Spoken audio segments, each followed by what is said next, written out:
السلام عليكم ورحمة الله وبركاته. الحمد لله رب العالمين والصلاة والسلام على سيد الأنبياء والمرسلين نبينا محمد وعلى آله وصحبه أجمعين. يقول الله سبحانه وتعالى: لقد كان لكم في رسول الله أسوة حسنة. محترم و معزز حاضرین و حاضرات، الحمدللہ اس سے پہلے سیرت نبی صلی اللہ علیہ وسلم کے حوالے سے کچھ کلاسز ہو چکی ہیں، اور میں نے اس سے قبل ایک کلاس لی تھی، اور یہ بات آپ کو بتائی گئی تھی کہ یہ جو کلاسز ہو رہی ہیں اس کا بڑا گہرا تعلق ایک مشہور و معروف کتاب الرحیق المختوم سے ہے۔ اسی کتاب کو مد نظر رکھتے ہوئے بہت ساری باتیں آپ کے سامنے رکھی جا رہی ہیں، بلکہ اگر آپ جو باتیں آپ کے سامنے رکھی جا رہی ہیں الرحیق المختوم کتاب میں دیکھیں تو اکثر چیزیں یا بلکہ کل چیزیں آپ کو اسی سے ملتی جلتی نظر آئیں گی۔ اس سے قبل درس میں یہ بات آپ کے سامنے رکھی گئی تھی کہ عرب کا زمانہ یہ نبی کریم صلی اللہ علیہ وسلم سے پہلے کیسے تھا۔ دین ابراہیم میں قریش نے کون سی ایسی بدعتیں تھی جسے انجام دے رکھا تھا، رب کی عبادت میں، عام عادات و اطوار میں ان کے کیا حال تھے، اس کے حوالے سے گفتگو کی گئی۔ یہ بھی بتایا گیا تھا کہ عرب کے وقت کتنے قسم کے ادیان اور فرقے پائے جاتے تھے، لہذا مختصر ان کی تفصیل آپ کے سامنے رکھی گئی تھی۔ آج کے درس میں انشاءاللہ تعالی بنیادی طور پر نبی کریم صلی اللہ علیہ وسلم کے زمانے ہی کی حالتوں میں سے کچھ چیزوں کا ذکر کیا جائے گا، اور بتایا جائے گا کہ جو جاہلی معاشرہ تھا حقیقت میں اجتماعی انداز سے کیسا تھا، جو جاہلی معاشرہ تھا اقتصادی انداز سے کیسا تھا، اس کی کچھ جھلکیاں آپ کے سامنے پیش کی جائیں گی۔ جہاں تک بات اجتماعی حالات کی جائے، یہ بات ہم اچھے سے جانتے ہیں کہ جزیرۃ العرب کے سیاسی اور مذہبی حالات بیان کرنے کے لیے ضروری ہے کہ ہم پہلے اجتماعی، اقتصادی اور اخلاقی حالات کو بیان کریں۔ جب تک آپ کو نہیں پتا چلے گا کہ اس وقت کا معاشرہ کیسا تھا، سوسائٹی کیسے چلتی تھی، ان لوگوں کے کمانے اور خرچ کرنے کے طریقے کیا تھے، اخلاق کا درجہ کیا تھا، جب آپ کو پتا چلے گا تب آپ کو اسلام کی نعمت اور اسلام کا احسان عرب کے لوگوں پر کیا تھا اس کے حوالے سے پتا چلے گا۔ اور خصوصی طور پر نبی کریم صلی اللہ علیہ وسلم کی شخصیت پر بہت سارے لوگ جو اعتراض و سوال کرتے ہیں، حقیقت میں وہ سوالات اس لیے ہوتے ہیں کیونکہ انہیں نبی کریم صلی اللہ علیہ وسلم کے زمانے میں عرب کی حالتیں نہیں پتا تھی، اجتماعی حالت کیا تھی، اقتصادی حالت کیا تھی، اخلاقی حالت کیا تھی، سیاسی اور مذہبی حالات کیا تھے، انہیں اس کا علم نہیں ہے۔ اگر وہ جان لیں گے تو نبی کریم صلی اللہ علیہ وسلم کی سیرت پر سوال اٹھانا تو چھوڑیں، وہ آپ کی سیرت کو اس آیت کے مصداق سمجھیں گے جس کا میں نے ذکر کرتے ہوئے کہا کہ لقد کان لکم فی رسول اللہ اسوۃ حسنہ، تحقیق کے نبی کریم صلی اللہ علیہ وسلم کی زندگی تم سب کے لیے نمونہ ہے۔ بات اگر اجتماعی حالات کی کریں، عرب آبادی یہ مختلف طبقات پر مشتمل تھی، ہر طبقے کی حالت ایک دوسرے سے بہت زیادہ مختلف تھی۔ چنانچہ ایک طبقہ ہوتا جسے اشراف، یعنی قوم کے بڑے لوگ، سردار، عہدے والے، پیسے والے، ان کا تھا۔ اب اشراف میں مرد و عورت کا تعلق بھی خاصا ترقی یافتہ تھا، عورت کو بہت کچھ خود مختاری حاصل تھی، ٹھیک ہے۔ اس بات کو بھی مانا جاتا ہے کہ اتنا احترام اور تحفظ خواتین کا کیا جاتا تھا کہ صرف خواتین کے حفاظت اور تحفظ کے بنیاد پر تلواریں نکل پڑتی تھی اور خون ریزیاں ہو جایا کرتی تھی۔ جب آدمی اپنے کرم و شجاعت پر جیسے عرب میں بڑا بلند مقام حاصل تھا تو وہ اپنی تعریف چاہتا تھا تو عموماً عورت ہی کو مخاطب کرتا تھا۔ بسا اوقات عورت چاہتی تو قبیلے کو صلح کے لیے اکٹھا کر دیتی تھی، اور چاہتی تو دو قبیلوں کے درمیان جنگ کو چھیڑ دیتی تھی، اور یہ خون ریزی کے شعلے سالوں سال بھڑکا کرتے تھے۔ لیکن ان سب کے باوجود بلا کسی اختلاف کے مرد ہی خاندان کا اس وقت سربراہ مانا جاتا تھا۔ دور حاضر کے اندر بہت سارے لوگوں کو یہ کہتے سنا گیا کہ عرب کے زمانے میں خواتین کا کوئی مقام و مرتبہ ہی نہیں تھا، خواتین کو کچھ سمجھا ہی نہیں جاتا تھا۔ اگر سچ میں ایسا تھا تو عورتوں کے لیے لڑائیاں آخرکار لڑی کیوں گئی؟ اگر عرب کے زمانے میں خواتین کا کوئی مقام و مرتبہ نہیں تھا تو خواتین کے کہنے پر بڑی بڑی لڑائیاں رکی کیسے؟ محترم حاضرین، یقیناً ان خواتین کا بڑا مقام تھا جنہوں نے اپنی مقام کو معاشرے میں ثابت کیا تھا، چاہے وہ تجارت کے ذریعے ہو، چاہے اپنے اخلاق کے ذریعے ہو، چاہے بڑے خاندان میں شادی کرنے کے بعد زیادہ اولاد ہونے کی وجہ سے ہو۔ بہرحال عرب کے یہاں عورتوں کی الگ الگ حالتیں تھیں۔ یہ کہنا کہ ساری عورتیں کیا ہے، ان کا کوئی مقام و مرتبہ نہیں تھا، حقیقت میں یہ عادلانہ اور منصفانہ گفتگو نہیں ہوگی۔ چلیے بات کریں کہ عورت سے تعلقات کی، تو اس طبقے میں خصوصی طور پر اشراف کے طبقے میں جو بڑے خاندان کا طبقہ ہوتا، مرد و عورت کا تعلق عقد نکاح کے ذریعے ہوتا تھا۔ اب میں بات کر رہا ہوں کہ مرد و عورتوں کا تعلق بڑے خاندانوں میں کیسے ہوتا، یعنی یہ نکاح عورت کے اولیاء کے زیر نگرانی انجام پایا جاتا۔ عورت کو یہ حق نہ تھا کہ ان کی ولایت کے بغیر وہ اپنے طور پر نکاح کرے، جسے عام طور پر ہم اسلامی نکاح کہتے ہیں، کہ عورت ہے، اس کا ولی ہے، ولی نکاح کروائے گا اور عورت اس ولی کی سرپرستی میں کسی دوسرے مرد سے شادی کرے گی۔ ایک طرف طبقہ اشراف کا یہ حال تھا، تو دوسری طرف دوسرے طبقوں میں مرد و عورت کے اختلاط کی اور بھی بہت ساری شکلیں تھیں، جن میں بدکاری، بے حیائی، فحش کاری، زناکاری اور کیا ہے بدکاری جیسے افعال کے علاوہ انہیں کوئی اور نام ہم دے ہی نہیں سکتے۔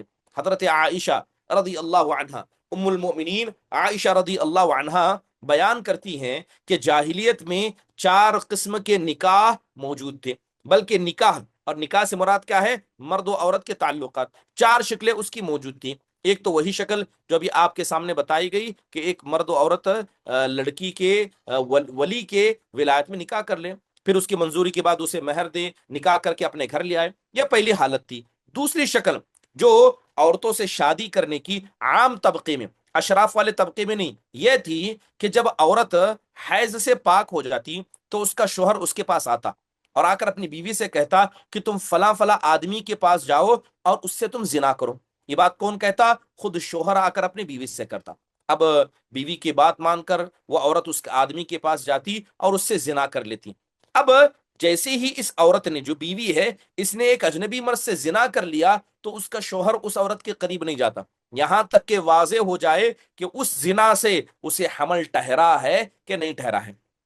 ٹھیک ہے، اگر شوہر چاہتا، اگر شوہر کو پتا چلتا کہ یہ حاملہ ہے تو اس کے بعد عورت کے پاس چلا بھی جاتا، نہیں بھی چلا جاتا۔ ایسا آخرکار کیوں کیا جاتا؟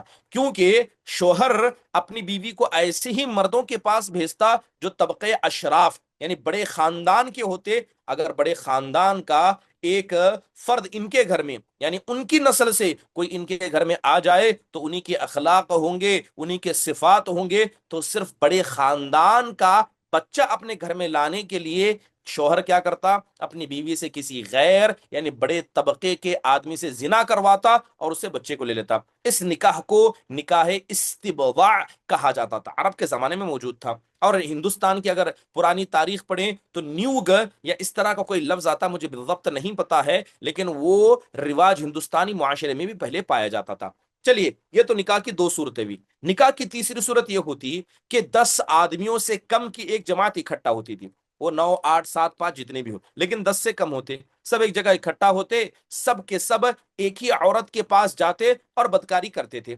جب وہ عورت حاملہ ہو جاتی اور بچہ پیدا ہو جاتا تو پیدائش کے چند رات بعد وہ عورت سب کو بلاتی، کن؟ ان 10 سے کم لوگوں کو جو اس کے پاس آئے تھے، سب کو بلا بھیجتی، اور سب کو آنا بھی پڑتا، کوئی راستہ موجود نہ ہوتا۔ اس کے بعد وہ عورت کہتی کہ یہ آپ لوگوں کا جو معاملہ تھا میں بھی جانتی ہوں، آپ سب بھی جانتے ہیں، اب میرے بطن سے جو بچہ پیدا ہوا ہے وہ فلاں آدمی کا ہے، یعنی ان 8 9 لوگوں میں جس کا چاہے وہ نام لے لیتی، اور جس کا وہ عورت نام لے لیتی وہ اس کا بیٹا ہوتا، اور وہ آدمی اپنے ساتھ اسے لے جاتا اور اسے اپنا حقیقی بیٹا مان لیا کرتا تھا۔ یہ نکاح کی تیسری شکل تھی۔ چوتھی شکل یہ تھا کہ بہت سارے لوگ ایک جگہ اکٹھا ہوتے اور کسی ایک ہی عورت کے پاس جایا کرتے، وہ عورت اپنے آنے والے کے پاس کسی کو انکار نہیں کرتی، اور عمومی طور پر کہا جائے تو یہ فحش اور فحش کرنے والی عورتیں تھیں جو پیسہ لے کر یہ سارے کام کیا کرتی تھیں. اور اس زمانے میں جو حقیقت میں آفیشلی زانیہ ہوا کرتی، ان کے گھروں کے باہر کیا ہے جھنڈے لگائے ہوتے تھے، اور یہ جھنڈے اس بات کی نشانی ہوتی کہ جو اندر آنا چاہے، بدکاری کرنا چاہے، بلا دھڑک اندر چلا آئے. جب ایسی عورت حاملہ ہو جاتی تھی اور بچہ پیدا ہوتا تھا تو سب کے سب اس عورت کے پاس جمع ہوتے تھے. جتنے اس عورت کے پاس گئے تھے جنہوں نے زنا کیا تھا سب اکٹھا ہوتے، اور ایسی حالت میں ایک قیافہ شناس کو بلایا جاتا. قیافہ شناس اس آدمی کو کہا جاتا جو کیا ہے ایک طرح کے نجومی ہوا کرتے. وہ بچوں کا پیر، ہاتھ دیکھتے اور لوگوں کے ہاتھ پیر جو وہاں اکٹھا ہوتے ان کو دیکھتے، کہتے کہ یہ چہرہ اس سے ہے، یہ پیر فلاں آدمی سے ملتے ہیں، یہ آدمی اس بچے کے ہاتھ فلاں آدمی سے ملتے ہیں. تو لہذا قیافہ شناس کیا کرتا، اس بچے کا تعلق اتنے موجودہ مردوں میں سے کسی ایک کے ساتھ اسے جوڑ دیتا، اور جس کے ساتھ اسے جوڑ دیتا وہ اسی کا لڑکا کہلاتا تھا، وہ اسے انکار نہیں کر سکتا تھا. جب اللہ تعالیٰ نے محمد صلی اللہ علیہ وسلم کو مبعوث فرمایا تو جاہلیت کے سارے نکاح کو اسلام نے منہدم کر دیا. بس ایک نکاح کو باقی رکھا گیا جو قبیلے اشراف میں مہر کی بنیاد پر اور ولی کی ولایت کی بنیاد پر کیا جاتا تھا. جیسے کہ آج ہم اور آپ عام نکاح کرتے ہیں، بس ایک کو باقی رکھ کر باقی جتنی قسمیں تھیں اسلام نے سب کو ہٹا دیا اور سب کو ختم کر دیا. عرب میں مرد عورت کے ارتباط کی بعض صورتیں ایسی بھی تھی جو تلوار کی دھار اور نیزی کی نوک پر وجود میں آتی تھی. یعنی جب قبیلوں کے درمیان جنگ ہوتی تو جیتنے والا قبیلہ ہارنے والے قبیلے کی عورتوں کو اپنا غلام بنا لیتا تھا، اور انہیں کو کیا کہا جاتا، انہیں کو لونڈیا کہا جاتا تھا. ٹھیک ہے، ایک قبیلے نے دوسرے پر حملہ کیا، جیتنے والا قبیلہ ہارنے والے قبیلے کی ساری عورتوں کو اپنے قبضے میں لے لیتا، اور یہ کیا ہے بڑی عار کی بات اس وقت سمجھی جاتی تھی. زمانے جاہلیت میں کسی تحدید کے بغیر متعدد بیویاں رکھنا بھی ایک عام بات تھی. بلکہ آپ دیکھیں اگر زمانے جاہلیت کی تاریخ کو پڑھیں گے تو کسی کی 9، کسی کی 15، کسی کی 20 بیویاں ہوئی ہیں، کیونکہ بیویوں کی کوئی خصوصی تعداد عرب کے معاشرے میں پائی نہیں جاتی تھی. لوگ ایسی 2 عورتیں بھی بیک وقت نکاح میں رکھتے تھے جو آپس میں سگی بہنیں ہوتی تھی. باپ، بلکہ حالت تو یہ تھی کہ اگر باپ اپنی بیوی کو طلاق دے دے یا باپ کا انتقال ہو جائے تو بیٹا اپنی سوتیلی ماں سے نکاح کر لیتا تھا. طلاق کا اختیار صرف مرد کو تھا، اور عورت کی کوئی حد معین نہیں تھی، اور عدت کی جو حد ہے کوئی معین نہیں تھی. لہذا طلاق دے دیا، معاملہ ختم ہے، وہ جب چاہے جس چاہے دوسرے مرد سے وہ نکاح کر لیتی تھی. زنا کاری تمام طبقات میں عروج پر تھی، چاہے بڑا طبقہ ہو یا چھوٹا طبقہ ہو، زنا سب میں پایا جاتا تھا. کوئی طبقہ یا انسانوں کی قسم اس وقت اس سے محفوظ نہیں تھی. البتہ کچھ مرد اور کچھ عورتیں ایسی ضرور تھی جنہوں نے اپنی بڑائی کا احساس اس برائی کے کیچڑ میں پڑنے سے بچا لیا. یعنی وہ لوگ ایسے کیچڑ سے دور رہے، زنا سے دور رہے، چاہے وہ مرد ہو یا خواتین، کچھ ایسے ضرور پائے جاتے ہیں. پھر آزاد عورتوں کا حال لونڈیوں کے مقابلے میں بہت اچھا ہوتا تھا. اصل مصیبت میں لونڈیاں ہی تھی، اور ایسا لگتا ہے کہ زمانے جاہلیت کی اکثریت اس برائی کی طرف منسوب ہونے کو کوئی عار بھی نہیں سمجھتی تھی. جب آپ تاریخ پڑھیں گے تو آپ کو پتا چلے گا کہ اس وقت لونڈی ہونا یعنی کسی آدمی کے انڈر میں ہونا بغیر نکاح کے کوئی عام بات ہی، یعنی کوئی سے برائی نہیں سمجھا جاتا تھا. چنانچہ سنن ابی داؤد وغیرہ میں ایک حدیث مروی ہے کہ ایک دفعہ ایک آدمی نے کھڑے ہو کر کہا، اے اللہ کے رسول صلی اللہ علیہ وسلم، فلاں شخص میرا بیٹا ہے، میں نے زمانے جاہلیت میں اس کی ماں کے ساتھ زنا کیا تھا، لہذا بیٹا میرا ہے. تو آپ علیہ الصلوۃ والسلام نے اس صحابی سے کہا کہ اسلام میں ایسے دعوے کی کوئی گنجائش نہیں ہے. زمانے جاہلیت کی بات گئی، اب تو لڑکا اس کا ہوگا جس کا بستر ہے. یعنی یہ ماں جو اس بچے کی ہے، جو جس کے پاس یہ عورت ہے، یہ اس کا بیٹا ہے، اور زنا کرنے والے کے لیے صرف پتھر ہے. تو آپ علیہ الصلوۃ والسلام نے صاف طور پر کیا ہے اس کا انکار کر دیا کہ زمانے جاہلیت کی رسمیں باقی نہیں رہیں گی. اس کے علاوہ حضرت سعد بن ابی وقاص اور عبد بن زمعہ رضی اللہ عنہ کے درمیان جو لڑائی ہوئی یہ بھی بڑی معروف ہے. حضرت سعد بن ابی وقاص آئے اور کہنے لگے اے اللہ کے نبی علیہ الصلوۃ والسلام، کیا کہتے ہیں اے اللہ کے نبی صلی اللہ علیہ وسلم، زمعہ ایک آدمی کا نام تھا، اس کی ایک لونڈی تھی، لہذا حضرت سعد بن ابی وقاص کہتے ہیں کہ اس لونڈی سے کیا ہے، میرے بھائی کا ایک بیٹا ہے، میرے بھائی جو عتبہ ان کا بھائی تھے ان کا بیٹا ہے، اور میرے بھائی نے مجھے انتقال سے پہلے کہا تھا کہ اے سعد تم میرے بیٹے کو اپنا لینا. تو اب وہ بیٹا جو لونڈی کا تھا ان کا نام عبد الرحمن بن زمعہ تھا.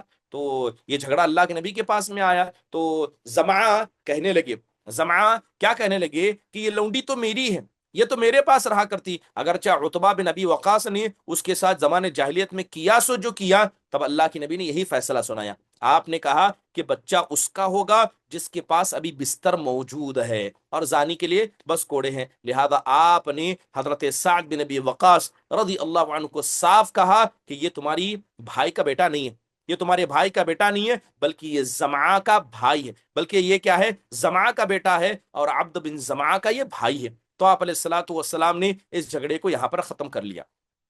محترم حاضرین، جاہلیت میں باپ بیٹے کا تعلق بھی بڑی مختلف انداز کا ہوا کرتا. بیٹوں کے بارے میں یہ لوگ کہا کرتے انما اولادنا بیننا اکبادنا تمشی علی الارض، کہ ہمارے بچے ہمارے ساتھ ہیں اور یہ ہمارے دل کے کلیجے ہیں جو زمین پر چلتے ہیں، ہماری اولاد ہمارے کلیجے ہیں جو زمین پر چلتے اور پھرتے ہیں. لیکن دوسری طرف جب بات لڑکیوں کی جائے تو لڑکیوں کے لوگ رسوائی اور خرچ کے خوف سے زندہ دفن کرنے کا سامان سمجھتے، بلکہ بچوں کو فقر و فاقہ کے ڈر سے مار دیا کرتے تھے. یہ کہنا بھی بڑا مشکل نہیں ہوگا کہ یہ سنگ دلی، یہ دل کی سختی کیا ہے، سب کے پاس موجود نہیں تھی. ایسا نہیں ہے کہ جن کے گھر میں لڑکیاں پیدا ہوئی سب نے اپنی بچوں کو مار دیا. اگر ایسا ہوتا تو عرب کے زمانے میں لڑکیوں کی کمی ہوتی. بعض حضرات کو یہ بھی کہتے سنا گیا کہ عرب کے زمانے میں لڑکیوں کو زندہ درگور کیا جاتا تھا، تو گویا اس انداز سے بیان کرتے ہیں گویا ہر لڑکی کو زندہ درگور کر ہی دیا گیا ہوتا. اگر ایسا ہوتا تو مردوں کو عورتیں کہاں سے ملتی، جو بچیاں پیدا ہوتی سب کو مار دیا جاتا.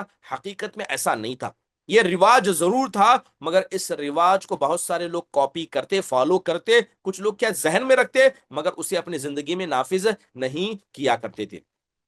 اس کے علاوہ بات اگر سگے بھائیوں کی، چچیرے بھائیوں کی، کنبے قبیلے کے لوگوں کی جائے تو عرب کے لوگ اس میں بڑے مضبوط تھے. وہ اپنے خاندان کے درمیان ایک پختہ اور مضبوط رشتہ رکھا کرتے تھے، کیونکہ عرب کے لوگ قبائلی عصبیت ہی کے سہارے جیتے اور اسی کے سہارے مرتے اور لوگوں کو مارنے کے لیے تیار ہوتے تھے. قبیلے کے اندر باہمی تعاون اور اجتماعیت کی روح پوری طرح سے کار فرماتی، جیسے کہ عصبیت کا جذبہ ان کے دل میں تھا. حقیقی طور پر قومی عصبیت کہیں یا قرابت داری کی عصبیت کہیں، اسے یہ لوگ ایک قاعدے سے مانتے تھے. قاعدہ کیا تھا؟ انصر اخاک ظالما او مظلوما. قاعدہ یہ تھا کہ اگر تمہارا بھائی ہے، چچیرا ہو، پھپھیرا ہو، ممیرا ہو، تمہارے خاندان کا بچہ ہو، اگر وہ آدمی ظالم ہے یا مظلوم ہے، ہر حال میں اپنے بھائی کی مدد کرو، ہر حال میں مدد کرو. لہذا یہ عصبیت ان کے درمیان موجود تھی. لیکن جب اسلام آیا تو اسلام نے اس قاعدے کو باقی رکھا مگر اس کے مفہوم کو بدل دیا. اسلام نے کہا کہ ظالم کی مدد کرنے کا مطلب یہ نہیں ہے کہ جب وہ ظلم کر رہا ہے تو اس کا ساتھ دو، بلکہ اسے ظلم سے روکو. اور بات اگر مظلوم کی مدد کی جائے، اسے اسلام نے بڑا مقام عطا کیا. محترم حاضرین، بات اگر قبیلوں کے درمیان لڑائی کی جائے، جی ہاں، قبیلوں کے درمیان لڑائیاں تو یہ عام بات تھی. کیا آپ نے اوس و خزرج کے درمیان کی لڑائیاں، عبس و ذبیان کے درمیان، بکر و تغلب، یہ بڑے بڑے کیا ہے قبیلے تھے، یہ بڑے بڑے قبیلے تھے. ان قبیلوں کے درمیان جو لڑائیاں ہوئیں یہ سالوں سال چلتی، اور اس کے قصے کیا ہے عرب کے یہاں بڑے معروف ہوا کرتے تھے. جہاں تک مختلف قبائل کے ایک دوسرے سے تعلقات کا معاملہ ہے تو یہ پوری طرح پر کیا، پوری طرح پر ایک دوسرے کے ساتھ جنگجوئی کی بنیاد پر واقع رہتا. بسا اوقات جنگ کی وجہ سے خاندان کے خاندان فنا ہو جاتے. البتہ دین اور خرافات کے بعد بھی کچھ رسمیں اور کچھ عادتیں ان کے اندر ایسی تھی جس کی وجہ سے کیا ہے آپسی بھائی چارگی بھی باقی رہتی. جیسے حلیف کرنا، ایک دوسرے سے دوستی کا وعدہ کرنا، ایک دوسرے کی تابعداری کو اختیار کرنا، یقیناً یہ ایسی چیزیں تھی جو ان کے یہاں موجود تھی. اس کے علاوہ حرام مہینوں میں، جسے ہم پاک مہینے اشہر حرم کہتے ہیں، ان کے یہاں زندگی اور حصول معاش کے لیے ایک سراپر رحمت تھے یہ مہینے۔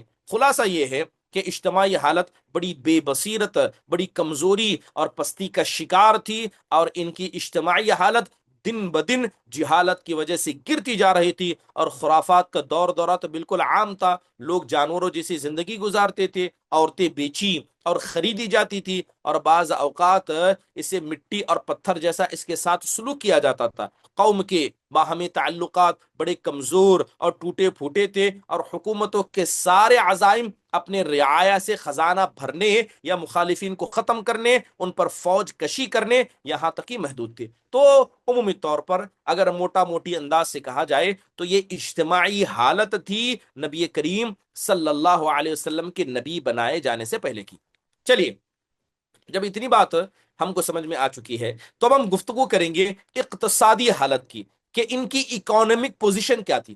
اگر بات عرب کے زمانے کی اقتصادی حالت کی جائے تو اقتصادی حالت اجتماعی حالت کے تابع تھی۔ جو ان کا سوشل سٹیٹس تھا اسی سے ملتا جلتا ان کا اقتصادی اکانومک سٹیٹس بھی تھا۔ اس کا اندازہ عرب کے ذرائع معاش کے ذریعے لگایا جا سکتا ہے۔ عرب کا سب سے بڑا ذریعہ معاش تجارت تھا، تجارت تھا۔ لہذا جب لڑائیاں جھگڑے ہوں گے تو کیا تجارت چل پائے گی؟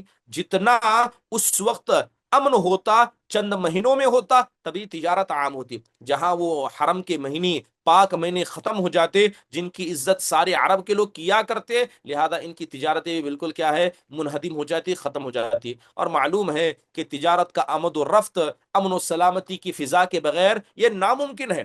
اور جزیرۃ العرب کا حال یہ تھا کہ سوائے حرمت والے مہینوں کے امن و سلامتی کا کہیں وجود نہیں تھا۔ یہی وجہ ہے کہ صرف حرام مہینوں ہی میں عرب کے مشہور بازار، عکاظ ہو، ذی المجاز ہو یا مجنہ ہو، یہ بازار انہی پاک مہینوں میں لگا کرتے تھے۔ جہاں تک بات کاریگری کی جائے تو عرب اس میدان میں ساری دنیا سے پیچھے تھے۔ کپڑے کی بنائی ہو، چمڑے کی دباغت ہو، اس طرح کی جتنی بھی صنعتیں اس وقت پائی جاتی تھی وہ زیادہ تر یمن ہو، حیرہ ہو اور ملک شام کے متصل علاقوں میں پائی جاتی تھی۔ البتہ اندرون عرب میں کھیتی باڑی، بسا اوقات غلہ بانی، اس قدر کا تھوڑا تھوڑا رواج موجود تھا۔ سارے عرب کی عورتیں یہ سوت کاتی تھی، لیکن مشکل یہ تھا کہ سارا مال و متاع ہمیشہ لڑائیوں کی زد میں آ جاتا اور یہ ختم ہو جاتا تھا۔ فقر ہو، بھوک کی وبا ہو، یہ تو اتنی عام تھی کہ لوگوں کو پہننے کے لیے اور لباس، مکمل لباس کے کپڑے تک محسوس نہیں ہوتے تھے۔ یہ لوگ اس وقت سے بھی محروم تھے۔ تو لہذا یہ ان کی کیا ہے، اقتصادی حالت تھی۔ چلیے آگے چل کر اگر بات کریں ان کی اخلاقی حالت کی، کہ اس وقت کے لوگوں کی اخلاقی حالت کیا ہوتی، یہ تو بات مسلم ہے کہ زمانے جاہلیت میں ذلت ہو، بری عادتیں ہو، خاندانی لڑائی ہو، عقل سلیم کا وجود ہو، یہ ساری چیزوں کا پایا جانا بڑا مشکل تھا۔ بلکہ آپ یوں کہیں کہ یہ ساری چیزیں اپنی جگہ، لیکن اس کے بعد بھی عرب کے لوگوں میں کچھ اچھے اخلاق موجود تھے جس کو اسلام نے باقی رکھا۔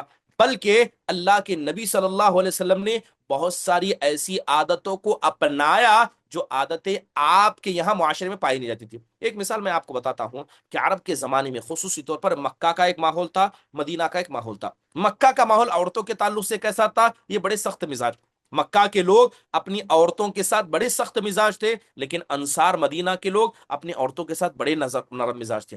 آپ نے مکہ میں بھی زندگی گزاری، آپ نے مدینہ میں زندگی گزاری، لیکن اللہ کے نبی نے اپنی عورتوں کے ساتھ تعامل میں اپنی مکہ، اپنی قوم والوں کی نہیں بلکہ انصار مدینہ والوں کی عادت کو اپنایا۔ مدینہ والے اپنی عورتوں کے ساتھ نرمی کا برتاؤ کرتے، انہیں عزت دیتے، ان کی بات کو سنا کرتے، ان سے مشورہ کیا کرتے، جبکہ عرب کے یہاں یعنی مکہ کے یہاں یہ ساری چیزیں پائی نہیں جاتی تھی۔ تو آپ دیکھیں کہ آپ صلی اللہ علیہ وسلم مکہ کے تھے، 50 سالہ زندگی آپ نے یہاں گزاری، لیکن جب آپ مدینہ گئے تو وہاں کی مردوں نے جس طرح اپنی عورتوں کے ساتھ تعامل کیا یہ آپ کو پسند آیا، تو آپ نے اپنی قوم کی عادت کو چھوڑ کر کے آئے، انصار کی عادت کو اپنایا تھا۔ اس کے علاوہ اگر عمومی طور پر بات کریں، عرب کے زمانے میں بہت ساری اچھی عادتیں بھی تھی. یہ اچھی عادتیں اتنے مضبوط پیمانے پر تھی کہ جس کے لیے جیتے تھے، جس کے لیے مرتے تھے، جس کے لیے کیا ہے اپنی تمام انسانی حدوں کو بھی پار کر دیتے تھے. اچھی عادتوں کے اندر بات کی جائے، کرم اور سخاوت، دوسروں کو بڑھ چڑھ کر دینا. یہ کرم اور سخاوت عرب کے یہاں بڑی مشہور تھی. یہ اہل جاہلیت کا ایک ایسا وصف تھا جس میں وہ ایک دوسرے سے آگے نکل جانے کی کوشش کرتے تھے، اور اس پر اس طرح فخر کرتے تھے کہ عرب کے آدھے اشعار اسی کی نظر ہو گئے.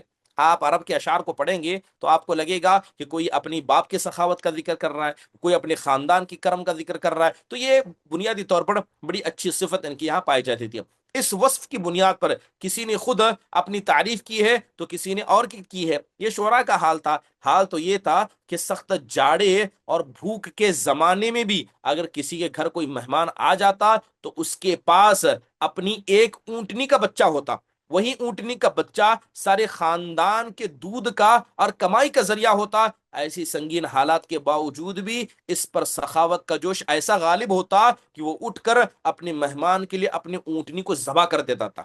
اور اس کے کرم کا یہی نتیجہ تھا کہ وہ بڑے بڑے دیت اور مالی ذمہ داریاں اٹھا لیتا تھا. اس طرح انسانوں کو بربادی اور خون ریزی سے بچا کر دوسرے رئیسوں اور سرداروں کے مقابلے میں فخر کیا کرتے تھے. اسی کرم کا سخاوت کا نتیجہ تھا کہ وہ شراب نوشی پر بھی فخر کرتے تھے.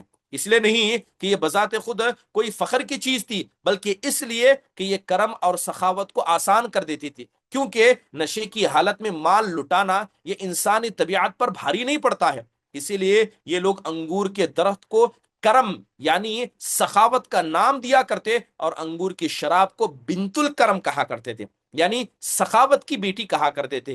جاہلی اشعار کو اگر آپ پڑھیں گے تو آپ کو نظر آئے گا کہ یہ جو مدح اور فخر ہے ان کی یہاں بڑا مشہور ہے. ایک بڑا مشہور شاعر ہے انترا بنت شداد عبسی، اس نے اپنے متعلق بڑی بڑی باتیں کہی ہیں. میں اشعار کا ترجمہ تو نہیں کرنا چاہتا، لیکن عمومی طور پر اس کے اشعار اگر آپ انٹرنیٹ پہ ماریں گے تو آپ کو پتا چلے گا کہ اس نے شراب کی حالت میں کتنی چیزوں کو دان دے دیا تھا، شراب کی حالت میں اس نے کتنی سخاوت کو کیا تھا. اگر صرف مختصر طور پر اس کا ترجمہ بھی دیکھیں تو وہ کہتا ہے کہ میں نے دوپہر کی تیزی کو روکنے کے بعد ایک زرد رنگ کی دھار دھاری جام بلوائی، میں نے اسے پیا اور تابناک منہ کو میں نے دیکھا، نشان لگایا، صاف و شفاف شراب کو میں نے پیا. بہرحال اس نے اپنی بڑی تعریفی کی ہے. ان کے کرم ہی کا نتیجہ یہ تھا کہ وہ اکلوتے تھے.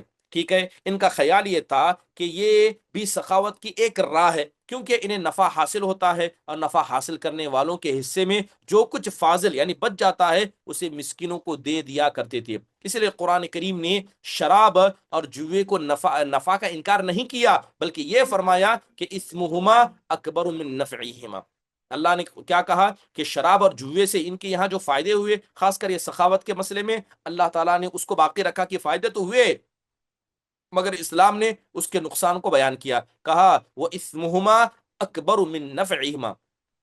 اسلام نے بتایا کہ ان دونوں گناہ کے جو نفع ہے وہ کم ہے لیکن نقصان زیادہ ہے. تو یہ ایک اچھی عادتوں میں ان کے یہاں یہ چیز پائی جاتی تھی. چلیے دوسری اچھی عادتوں میں ذکر کیا جائے، وفائے عہد. وفائے عہد یعنی وفائے عہد کا مطلب یہ ہے کہ انسان کیا کرے کہ اپنے وعدے کو پورا کرے. انسان کیا کرے؟ اپنے وعدے کو پورا کرے. اب بات اگر وعدے کو پورا کرنے کی جائے تو ان کے یہاں یہ بڑی معروف بات تھی. وعدے کو پورا کرنا یہ اسے بڑا فخر کا ذریعہ سمجھتے، بلکہ عرب کے اندر جتنی اچھی عادتیں موجود تھی ان اچھی عادتوں میں وفائے عہد بھی موجود ہے. یہ دور جاہلیت کے اخلاق فاضلہ میں سے ایک تھا، اور عہد کو ان کے نزدیک دین کی حیثیت دی جاتی تھی. جس سے وہ بہرحال چمٹے ہوئے تھے اس راہ میں اپنی اولاد کا خون، اپنے گھر بار کی تباہی بھی ہیج کر دیا کرتے تھے. اسے سمجھنے کے لیے ہانی بنت مسعود الشیبانی اور سمویل بنت عادیہ اور حاجب بنت زرارہ کے واقعات ہیں. انشاءاللہ تعالیٰ کبھی موقع ملے گا تو ان واقعات کو میں آپ بتاؤں گا، ان واقعات کو آپ کے سامنے بتاؤں گا کہ وعدہ یعنی جس وعدے کو بس پورا کرنا تھا، وعدے کو پورا کرنے کے لیے ان لوگوں نے اپنی اولاد کو اللہ کیا ہے قربان کر دیا. صرف ایک وعدے کو پورا کرنے کے لیے سارے خاندان کو تباہی کے دروازے تک پہنچا دیا. یہ سارے کام وفائے عہد کے لیے عرب کے لوگ کیا کرتے تھے. یہ تو ہوئی دوسری اچھی اخلاق. بات اگر تیسرے اچھے اخلاق کی جائے تو خودداری اور عزت نفس.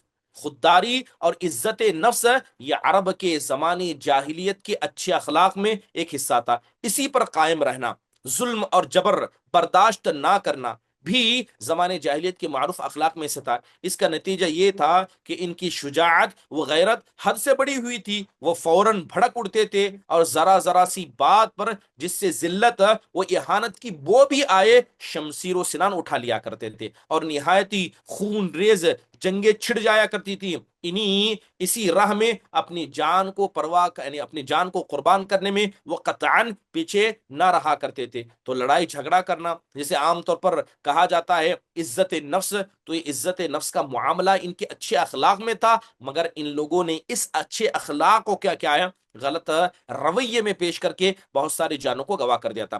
اس کے علاوہ چوتھے اچھے اخلاق جو عرب کے زمانے میں موجود تھے یہ عزائم کی تکمیل تھی. عزائم کی تکمیل اہل جاہلیت کی ایک خصوصیت یہ بھی تھی کہ جب وہ کسی کام کو افتخار یعنی فخر کا ذریعہ سمجھ لیتے تو اس پر تل جاتے تھے، اس کام کو کرنے کے لیے جڑ جاتے تھے، اور کوئی رکاوٹ انہیں روک نہیں سکتی تھی. وہ اپنی جان پر کھیل کر بھی اس کام کو انجام دیتے تھے. لہذا اگر آپ عرب کے زمانے کی تاریخ کو پڑھیں گے تو آپ کو پتا چلے گا کہ کسی کے باپ نے کوئی ارادہ کیا، کسی بیٹے نے کوئی ارادہ کیا، تو باپ کی نیت کو پورا کرنے کے لیے بیٹے نے اپنی ساری زندگی قربان کر دی، بیٹے کی نیت کو پورا کرنے کے لیے باپ نے اپنے سارے مال کو قربان کر دیا. اس طرح کی مثالیں جو ان کے عزائم کی تکمیل کی زندہ مثالیں ہیں، آپ عرب کے زمانے میں پائیں گے. اس کے علاوہ حلم و بردباری ہے اور سنجیدگی ہے، یہ بھی زمانے جاہلیت یا اہل جاہلیت کے نزدیک ایک قابل ستائش خوبی سمجھی جاتی تھی، مگر یہ ان کی حد سے بہت زیادہ بڑی تھی، یہاں تک کہ شجاعت اور جنگ کے لیے ہمہ وقت آمدہ کرنے والی عادتیں بن جاتی تھی. تو آپ اگر دیکھیں کہ بردباری کیا تھی، سنجیدگی کیا تھی، سنجیدگی یہ تھی کہ جس جنگ کو آپ لڑ رہے ہیں اسے سالوں سال لڑتے رہیے، یہی سنجیدگی سمجھی جاتی تھی. حالانکہ یہ اچھے اخلاق کا حصہ ہے، لیکن جب انسان کو ماحول ہی ایسا مل جائے تو بسا اوقات اچھے اخلاق بھی انسان کو برائی کی طرف لے جاتے ہیں. اس کے علاوہ جو سادہ مزاجی تھی جسے ہم بدوی کہا جاتے، قریوں وغیرہ میں جو رہنے والے بدوی، یہ تو بڑے سادہ مزاج تھے. یعنی تمدن ہے اور جتنے داو پیچ جو شہروں کے اندر چلتے ہیں اس سے وہ بالکل ناواقف تھے، اس سے بالکل دور تھے. اس کا یہ نتیجہ تھا کہ ان کے اندر بڑی سچائی پائی جاتی تھی، ان کے اندر امانت داری پائی جاتی تھی. وہ فریب کاری، مکاری، بدعہدی، دیانتی، خیانت ہے، حسد ہے، کینہ ہے اور بغض و عداوت ہے، اس طرح کے بہت سارے جو معاشرتی برائیاں ہیں، ان تمام معاشرتی برائیوں سے یہ جو بدوی تھے، جو قریے کے رہنے والے تھے، ان کی سادہ مزاج میں چیزیں نہیں پائی جاتی تھی. ٹھیک ہے، جزیرۃ العرب کو ساری دنیا سے اگر جغرافی نسبت اگر جوڑا جائے تو اس کے علاوہ یہی ایک قیمتی اخلاق تھے جو ان کے یہاں پائے جاتے تھے اس وقت کے زمانے میں. اس کے علاوہ جیسے میں نے ابھی آپ کے سامنے ذکر کیا کہ عورتوں کا معاملہ، نکاح کا معاملہ، اجتماعی حالت، اقتصادی حالت، ان کی حالتیں ایسی تھی کہ یہی چند اچھے اخلاق کو اگر نکال دیا جائے تو اس سے بدتر اور برا معاشرہ عرب کے علاوہ اور کوئی اس دنیا میں اس وقت موجود ہی نہیں تھا. اہل عرب کو بنی نوع انسان کی قیادت اور رسالت عامہ کا بوجھ اٹھانا تھا، تو اللہ تبارک و تعالیٰ نے ان کو چن لیا، کیونکہ یہ اخلاق اگرچہ بعض اوقات شر اور فساد کی وجہ بنے ہیں اور ان کی وجہ سے المناک حادثات بھی پیش آئے ہیں، لیکن فی نفسی ہی یہ بڑے قیمتی اچھے اخلاق تھے جو تھوڑی سی اصلاح کے بعد انسانی معاشرے کے لیے نہایت مفید بن سکتے تھے. یہی کام اسلام نے انجام دیا، یہی کام کیا اسلام نے انجام دیا. غالباً ان اخلاق میں ایفائے عہد کے بعد عزت نفس اور پختگی عزم سب سے گراں قدر اور نفع بخش جوہر تھا جو ان کے اندر موجود تھا، کیونکہ اس قوت قاہرہ عزم مصمم کے بعد شر و فساد کا خاتمہ ہو گیا اور نظام عدل کا ایک ایسا قیام ہوا جسے توڑنا بالکل ناممکن تھا. اہل جاہلیت کی یہ کچھ اچھے اور اخلاق فاضلہ تھی جن کا آپ کے سامنے ذکر کیا گیا. بات یہاں پر ختم نہیں ہوتی ہے، بلکہ اس کے علاوہ بھی بہت ساری اخلاق ان کے یہاں پائے جاتے تھے، لیکن عمومی طور پر یہی اخلاق تھے. انشاءاللہ تعالی آئندہ آنے والے درس میں نبی کریم صلی اللہ علیہ وسلم کے خاندان کا ذکر کیا جائے گا کہ خاندان نبوت، آپ علیہ الصلوۃ والسلام کا نسب، پہلا حصہ کیا تھا، دوسرا حصہ کیا تھا، تیسرا حصہ کیا تھا، اور آپ علیہ الصلوۃ والسلام کا جو خانوادہ تھا، ہاشم بن عبد مناف، کس طرح آپ کی نسبت آتی ہے، ہاشم کون تھے اور ان کے بارے میں ہم کیا جانتے ہیں، ان کے بعد عبد المطلب کون تھے، ان کے بارے میں ہم کیا جانتے ہیں، اور اس سے آگے بڑھ کر کیا ہے، چاہے زمزم یعنی زمزم کی کھدائی میں عبد المطلب نے جو خواب دیکھا تھا اور اس وقت کیا واقعہ پیش آیا تھا، جو آگے چل کر ساری انسانیت کے لیے کیا ہے ایک بڑا ہی فائدہ مند ہوا، واقع فیل کیا تھا، انشاءاللہ تعالی آئندہ آنے والے دروس میں اس کا ذکر کیا جائے گا۔ اللہ تعالیٰ سے دعا ہے کہ اللہ تبارک و تعالیٰ جناب محمد الرسول اللہ صلی اللہ علیہ وسلم کی سیرت کو جو ہم سننے کے لیے یہاں پر بیٹھے ہیں، اللہ تعالیٰ ہمارے دلوں کو کھول دے، جو باتیں سن رہے ہیں اسے یاد کرنے اور اس کے ساتھ ساتھ ان باتوں کو ذہن میں رکھنے، انہیں لکھنے اور انہی باتوں کو دوسروں تک پہنچانے کی اللہ سبحانہ و تعالی ہم سب کو توفیق نصیب فرمائے۔ اسی کے ساتھ میں درس کے اختتام کا اعلان کرتا ہوں۔ اگر کسی کے پاس کوئی درس کے حوالے سے کوئی سوال ہو تو ضرور پیش کریں۔ ناز۔ السلام علیکم ورحمۃ اللہ وبرکاتہ۔ وعلیکم شیخ، السلام۔ جو بک سے آپ پڑھا رہے ہیں اس بک کا نام کیا ہے شیخ؟ یہاں الرحیق مل جائے المختوم۔ گا؟ آپ چیٹ باکس میں ڈال دیں شیخ، جتنے جس بھی گروپ میں کتاب آپ لوگ کا شریک ہے نا، بک کا۔ جس جی گروپ میں آپ لوگ شریک ہیں انشاءاللہ تعالی اسی گروپ میں ایڈمن کے ذریعے انشاءاللہ تعالی وہ کتاب بھیج دی جائے گی باذن اللہ، ہاں، پی ڈی ایف کی شکل میں اور انشاءاللہ۔ یہ ہم لوگ کو کہاں سے ملیں گے شیخ؟ آن لائن کرنا پڑے گا ہم نہیں کو؟ نہیں، پی ڈی ایف ہے، اس کی اویلیبل ہے۔ اوکے سر، بتا دیجیے۔ جہاں سے آپ کو یہ اللہ لنک حافظ۔ ملا ہے نا اس ویڈیو کا، اسی گروپ میں انشاءاللہ تعالی وہ آئے گی کتاب، حالانکہ اس سے پہلے بھیجی گئی ہے، پھر دوبارہ بھیج دیں گے باذن اللہ۔ اوکے سر، دوبارہ کر دیجیے، جزاک اللہ خیر۔ حیاک اللہ، مرحبا۔ علما۔ السلام علیکم ورحمۃ اللہ وبرکاتہ۔ وعلیکم السلام ورحمۃ اللہ وبرکاتہ۔ ایک میرا سوال یہ ہے کہ سیرت کو یاد کیسے کرا جائے؟ الرحیق المختوم میں 2 بار پڑھ چکی ہوں، بٹ مجھے یاد ہی نہیں رہتے اس کے جو پوائنٹس ہیں، اور جو سنے وغیرہ ہیں وہ کچھ بھی یاد نہیں رہتی ہیں۔ دیکھیے، سیرت کو یاد کرنے کے کئی سارے طریقے، سب سے بہترین طریقہ یہ ہے کہ نبی کریم صلی اللہ علیہ وسلم کی زندگی کو اپنی زندگی میں اپنانے کی کوشش کریں، اور 1 2 بار پڑھنے سے کتابیں پختہ ذہن میں بیٹھ جائیں ایسی کوئی نہیں۔ رحیق المختوم موٹی کتاب ہے، ٹھیک ہے، بار بار پڑھا جائے، اور یاد رکھنے کا بہترین طریقہ یہ ہے کہ اسے دوسروں کو پڑھایا جائے، ٹھیک ہے، بہترین یاد رکھنے کا طریقہ دوسروں کو پڑھائیے، لہذا جب آپ دوسروں کو پڑھائیں گے تو ظاہری بات آپ مطالعہ کریں گے، اور جب آپ بولیں گے ان چیزوں کو جو آپ کے ذہن میں ہے تو ذہن کے اندر اور پختگی پیدا ہوگی، ٹھیک ہے، بار بار پڑھیں انشاءاللہ تعالی، اللہ تعالیٰ آپ کے سینے میں اس علم کو ثابت رکھے۔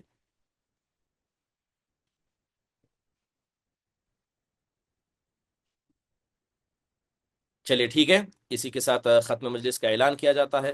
اللہ تعالیٰ ہمارے اس اٹھنے بیٹھنے کو قبول فرمائے، جو بھی باتیں بتائی گئی ہیں اللہ اس پر ہم سب کو عمل کرنے کی توفیق نصیب فرمائے۔ ختم مجلس کی دعا پڑھیے، سبحانک اللہم و بحمدک، اشہد ان لا الہ الا انت استغفرک و اتوب الیک۔ السلام علیکم ورحمۃ اللہ وبرکاتہ۔